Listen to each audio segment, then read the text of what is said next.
ಏನೇನು ಬಂದಿಲ್ಲ ಅನಿಸ್ತದೆ? ಯಾವುದೂ ಆಗಿಲ್ಲ, ಟೋಟಲಿ ನಥಿಂಗ್ ಎಲ್. ಏನಕ್ಕೆ ಸರ್ ಆ ಥರ ಯಾವುದೂ ಆಗಿಲ್ಲ ಅಂತ ಒಂದೇ ಸತಿ ಹೇಳಿ? ಅದೆಲ್ಲ ಬರೀ ದುಡ್ಡು ಮಾಡಕ್ಕೆ ಕೊಟ್ಟವ್ರು ಹೊರತು ಜನಗಳು ಉದ್ಧಾರ ಮಾಡಕ್ಕೆ ಕೊಟ್ಟಿಲ್ಲ. ಓಟ್ ತೊಗೊಂಡ್ರೆ ಎಲ್ಲ ಕೊಟ್ಬಿಟ್ಟು ಕೊಂಡ್ಕೊಂಡವ್ರೆ. ಯಾವ ಪಕ್ಷ ಬಂದರೂ ನಮ್ಮ ಬರೀ ದುಡ್ಡು ಏನು ತಪ್ಪಿಲ್ಲ, ಏನು ತಪ್ಪಿದೆ? ಏನು I am 65 years. Nothing is only best government sir Karnataka Indira Gandhi. ಅದು ಬಿಟ್ಟು ಬೇರೆ ನೋ ಬಡಿ ಇಸ್. ಹೌದಾ ಸರ್? ಏನಕ್ಕೆ ಸರ್ ಇಂದಿರಾ ಗಾಂಧಿ ಅಂದರೆ ಏನೇನು ಮಾಡಿದ್ರು ಅವರು? ಬಡವರಿಗೆಲ್ಲ ಸಹಾಯ ಮಾಡಿದರೆ, ಬಡವ್ರ ಮನೆಗಿನೇ ಎಲ್ಲ ಪ್ರತಿಯೊಂದು ಕೊಟ್ಟಿದ್ದಾರೆ. ಈಗಿನ ಸಾಕು ಏನು ಕೊಟ್ಟಿದ್ದಾರೆ? ಅವರು ಕೊಟ್ಟವರಲ್ಲ, ಅದೇ ಕೊಟ್ಟವ್ರೆ ಅಷ್ಟೇ. ಈಗ ನೋಡಿ, ನಂದೇ ಬೇಡ ಎಕ್ಸಾಂಪಲ್.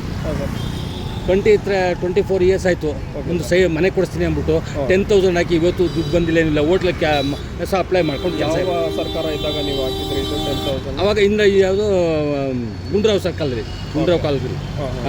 ಏನೂ ಆಗಿಲ್ಲ. ಕಾಂಗ್ರೆಸ್ ಅವರಲ್ಲಿ ಟೋಟಲ್ ಕಾಂಗ್ರೆಸ್ BJP ಎಲ್ಲ ಹೋಲ್ಸೇನೆ ಟೋಟಲಿ. ಏನು ನಥಿಂಗ್. ನಾವು ದುಡಿಬೇಕು, ನಾವು ತಿನ್ಬೇಕು. ಯುವಕರಿಗೆಲ್ಲ ಕೆಲಸ ಸಿಗ್ತಿದೆಯಾ ನಿಮ್ಮ ನೋಟ ಪ್ರಕಾರ? ಯುವಕರಿಗೆಲ್ಲ ಒಳ್ಳೆ ಕೆಲಸ ಸಿಗ್ತಿದೆಯಾ? ಎಲ್ಲಿ ಯಾರಿಗೆ ಕೆಲಸ ಸಿಕ್ಕಿದೆ? ಯಾರು ಕೆಲಸ ಸಿಕ್ಕಿಲ್ಲ. ಸುಮ್ಮನೆ ಹೇಳೋದಷ್ಟೇ, ಬಾಯಿ ಮಾತು ಕೆಲಸ ಎಲ್ಲಿ ಸಿಕ್ಕಿದೆ ಹೇಳಿ? ಈಗ ನೋಡಿ, BSc BCom ಓದಿರೋ ಹೋಟ್ಲಲ್ಲಿ ಅಪ್ಲೈ ಮಾಡ್ತಾರೆ. ಅವ್ರಿಗೇನು ಬೆನಿಫಿಟ್ ಇದೆ? ಪಾಪ ಕಷ್ಟಪಟ್ಟು ಓದಿ ಲಕ್ಷಾಂತರ ರೂಪಾಯಿ ಕಟ್ ಮಾಡಿದೆ. ಅವ್ರ ತಂದೆ ತಾಯಿಗಳು ಸಾಲ ಮಾಡಿ ಏನು ನಮ್ಮ ಮಗ ಓದಲಿ ಕೆಲಸ ಸಿಗುತ್ತೆ ಅಂತ ಹೇಳ್ತಾರೆ. ಎಲ್ಲಿ ಕೆಲಸ ಸಿಗುತ್ತೆ? ಇದು ಕೊಟ್ಟರೆ ಲಂಚ ಕೊಟ್ಟರೆ ಕೆಲಸ.